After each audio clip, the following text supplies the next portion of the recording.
The laughter that echoed through movie theaters for decades. The effervescent grin that seemed to capture pure, unadulterated joy. These were the gifts Goldie Hawn gave to the world. For an entire generation, she was the embodiment of light. A fizzy cocktail of charm, wit, and seemingly boundless optimism. A living testament to Hollywood magic. Yet, beneath that radiant, perfect smile, different reality churned. It wasn't merely sadness. It was a profound, often paralyzing fear. I didn't feel joyful, she would later confess. I was scared. I was afraid. And it wasn't anxiety. They were like panic attacks. Yeah. Which are different.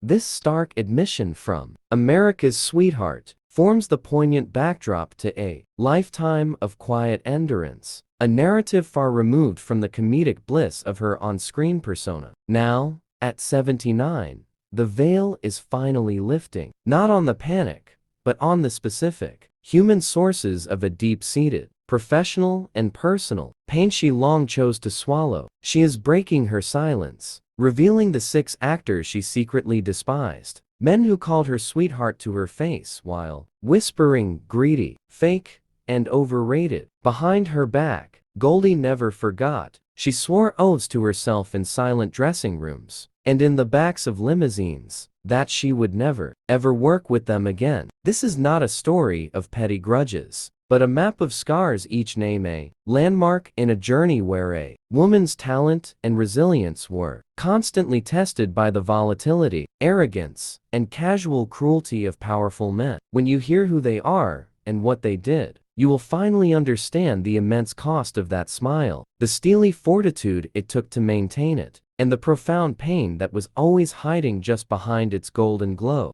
At the very top of this unspoken list sits Bill Murray, not because of a prolonged feud, but because of a single, searing moment of public humiliation that became a career-altering line in the sand. It was the late 1980s. An on-paper, studio comedy pairing, America's Sweetheart with comedy's wild card, seemed like a box office dream, a guaranteed alchemy of warmth and anarchy. The atmosphere at the initial table read, however, curdled within minutes. Murray arrived an hour late, loud, disheveled, and exuding an air of unapologetic disinterest. He didn't merely enter the room, he commandeered it, tossing his half-empty coffee cup onto the scattered script pages, as if marking his territory and announcing, with a cavalier smirk, "Now we can start."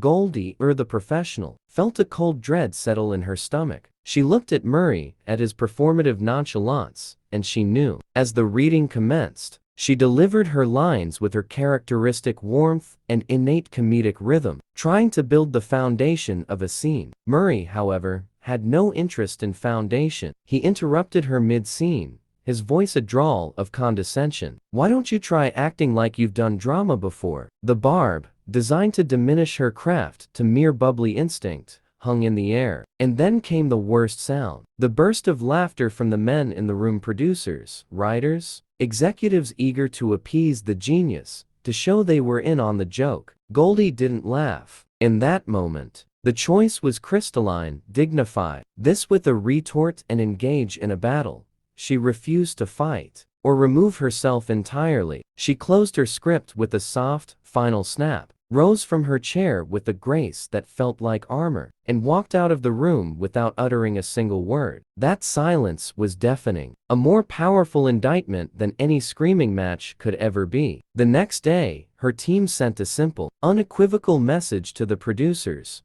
Goldie Hawn was out. No press statement, no leaked story of artistic differences. She simply erased herself from the project and its orbit. "He thinks unpredictability is genius," she later confided to a trusted friend. "I think it's exhausting." That incident was a crucible. It clarified a lifetime of navigating male ego, disguised as artistry. From that day forward, she systematically avoided the so-called volatile geniuses who conflated cruelty with creativity. She began turning down male-dominated ensemble comedies, stopped tolerating tantrums as a cost of doing business, and consciously chose peace over chaos, serenity over storm. Years later, when asked directly if she would ever consider working with Murray, her response was devoid of malice, but absolute in its finality. No interest. It was a boundary built not from hate, but from a profound act of self-preservation. The second name on her list is Warren Beatty. If Bill Murray represented a public breaking point, Warren Beatty symbolized a more insidious, private war, a rejection that metastasized into a quiet, calculated revenge. In the late 1970s, Beatty was Hollywood's apex predator, the most powerful and pursued ladies' man, a figure for whom the word no was an unfamiliar and unpalatable concept. He set his sights on Goldie, then at the zenith of her own stardom, and embarked on what he assumed was a foregone conquest. The invitations flowed,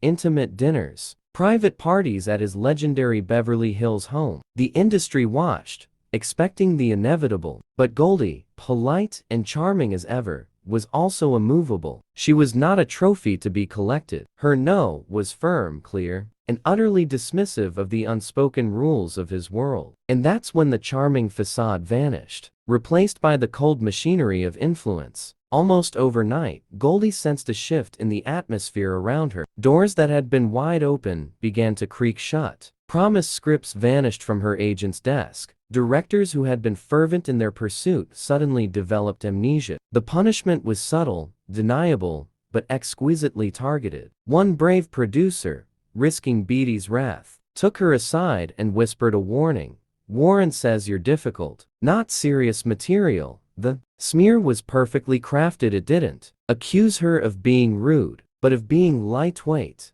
of lacking the gravitas her Oscar already belied. "He doesn't handle rejection," Goldie would confide years later, the memory still sharp. "He punishes it."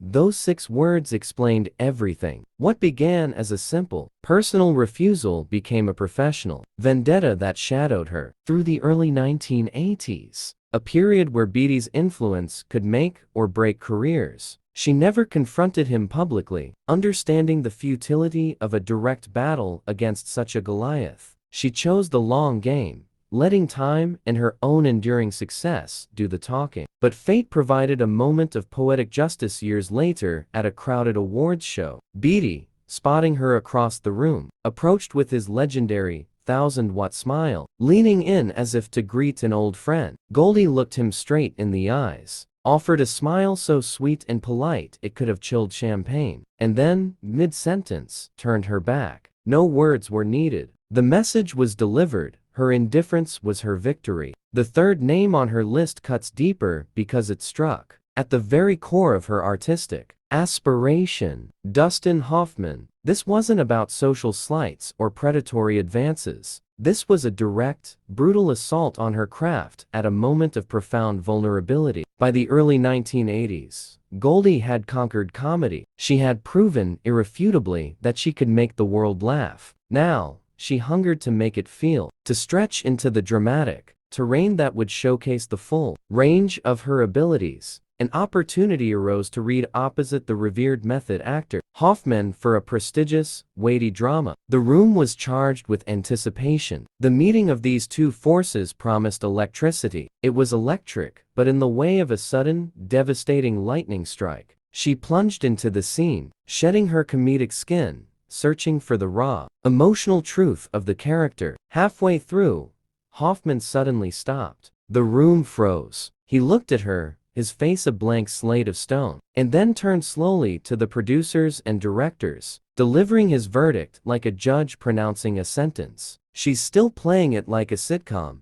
The words were a physical blow, a slap that sought to permanently box her into the bubbly persona the world adored, and he now dismissed. The air was sucked from the room. Goldie didn't protest, didn't crumble. She did something far more powerful. She finished the scene with a calm, steely precision that somehow underscored the insult's absurdity, thanked everyone with impeccable politeness, and walked out before the stunned room could react. The next morning, she called her agent, her voice flat, resolved. "I'm out. I won't fight for respect in a room full of men who already decided I'm a joke." The dream role was abandoned, but a principle was cemented. She never worked with Hoffman again. Later, when reflecting on the experience, she offered not a lament, but a razor-sharp observation. "Some men forget they're not directing the women around them. That single sentence was her entire revenge. Hoffman, in his attempt to expose a perceived weakness, had only laid bare his own towering arrogance. And Goldie? She simply walked away, taking her talent and her dignity with her, leaving his genius to echo in a room she no longer cared to inhabit. The fourth name on her list is Chevy Chase. The fracture with Chevy Chase was perhaps the most personally painful, because it began not with enmity, but with friendship and the shared promise of comedic magic. In 1978's Foul Play, they were the perfect on-screen pairing, her effervescent charm bouncing off his smug, deadpan delivery. The cameras captured pure chemistry, but behind them a slow-motion disaster unfolded. Chase, riding a meteoric rise as comedy's new king, arrived on set, not as a collaborator, but as a conqueror. He mocked lines, rewrote jokes on the fly, and derailed scenes with his improvisations, all while radiating an insecurity that curdled into toxicity. If Goldie received a bigger laugh from the crew during a rehearsal, he would sulk for hours, muttering under his breath, "She's lucky to be here." Goldie, ever the peacemaker, tried to bridge the gap with her signature humor and charm, smoothing over the cracks, absorbing the barbs with a smile, but the cost was immense. "He's not funny when the cameras stop rolling," she whispered in exhaustion to her stylist one night after Chase had stormed off set, refusing to return until a scene was rewritten to his preference. "He's just mean." The gulf between them widened daily, until by the film's end, they could barely muster the professional courtesy to look at one another. The film was a hit, and the studio, smelling a franchise, dangled millions for a sequel. The offer was a testament to their on-screen success, but Goldie didn't hesitate for a second. "Not interested," she told her agent, her voice firm. That was it. The money, the fame, the potential career trajectory, none of it was worth the psychic toll of that environment. "If I ever have to smile next to Chevy Chase again," she once confessed to a friend, "I'll quit Hollywood." The hyperbole underscored a very real truth. His on-set arrogance hadn't just broken a professional partnership, it had broken something in the joyful spirit she brought to her work. By the time she reached the fifth name on her private list, Goldie Hawn believed she had endured every flavor of Hollywood arrogance. She was wrong. Nothing could have prepared her for the blunt, public cruelty of Sean Penn. This wasn't a private slight or a behind-the-scenes power play. It was a deliberate, open insult delivered under the glittering chandeliers of a Malibu charity gala in 2014. Goldie had been invited to speak on a cause deeply personal to her, mental health advocacy. As she took the stage, the room fell into a respectful hush except for Penn. From his seat, he made a show of sighing audibly, rolling his eyes, and muttering loud enough for those around him to hear. Another celebrity wellness sermon. Goldie, the consummate professional, powered through her heartfelt speech, which was met with warm, appreciative applause. As the clapping subsided, Penn leaned back in his chair, a smirk playing on his lips, and delivered the line that would brand itself into her memory. She should stick to giggling. The reduction was absolute, a deliberate attempt to erase decades of dramatic work, production credits, Oscar gold, and serious advocacy, collapsing her entire legacy into the dizzy blonde of laughing. She didn't flinch on stage. She smiled, raised her glass in a silent, ironic toast, and left the event early. But in the quiet sanctuary of her car afterward, the mask fell. "My whole career," she said, the hurt finally audible, "and I'm still reduced to giggles." That was the final line. From that day forward, her team received a simple directive. She would not attend any event, any function, any gathering where Sean Penn's name appeared on the guest list. When asked about him years later, her response was devoid of anger, purified into a serene dismissal. "Not my energy." She wasn't holding a grudge. She was exercising a sovereign right to curate her world, to exclude a presence that represented a profound disrespect for her life's work and humanity. The final name is perhaps the most revealing of all, because it belongs not to a peer or a rival, but to a legend, Kirk Douglas. It proves that the patterns of diminishment could come draped in the robes of old world charm and paternalistic respect. The setting was an industry panel in the late 1990s. Goldie arrived as an accomplished actress, an Oscar-winning producer, a powerful Hollywood force in her own right. Kirk Douglas, already a monolithic icon, greeted her with his famous, gap-toothed grin, took her hand for a kiss, and said with a twinkle, "You haven't aged a day, sweetheart." The crowd erupted in affectionate laughter, but for Goldie, the endearment was a tiny needle, a reminder that to some, she would always be a delightful object, not a colleague. As the panel discussion began to worsen, Douglas interrupted her repeatedly, not once, not twice, but 3 times, finishing her sentences, correcting her anecdotes with his own, subtly steering every topic back to his own storied past. He performed a masterclass in benign patriarchal dominance, treating her not as a fellow artist, but as a charming interloper in the serious business of cinema. The moderator later recalled, "You could feel her frustration. She went from glowing to stone cold." Afterward, the hurt spilled out to a close friend. "He talks to me like I'm still the blonde in a bikini scene. I've won an Oscar." That statement encapsulated the entire, wearying struggle. It was the frustration of having scaled the highest peaks of her profession, only to be gently patted on the head by a living monument who refused to see her as anything more than the Ing knew from decades past. She maintained a warm relationship with his son, Michael, whom she praised as a modern gentleman, but she effectively erased Kirk from her personal narrative. Some men, she later reflected with quiet finality, don't deserve a second act in your memory, and in that lies the cruelest twist of all. Kirk Douglas, the legendary Spartacus, likely never knew he was on her list. His offense was to see her as frozen in time, a golden souvenir, and in doing so, he failed to see her at all. This, then, is the untold confession behind Hollywood's most enduring smile. It is a chronicle not of petty vendettas, but of survival, a map of the landmines a woman navigated to protect her talent,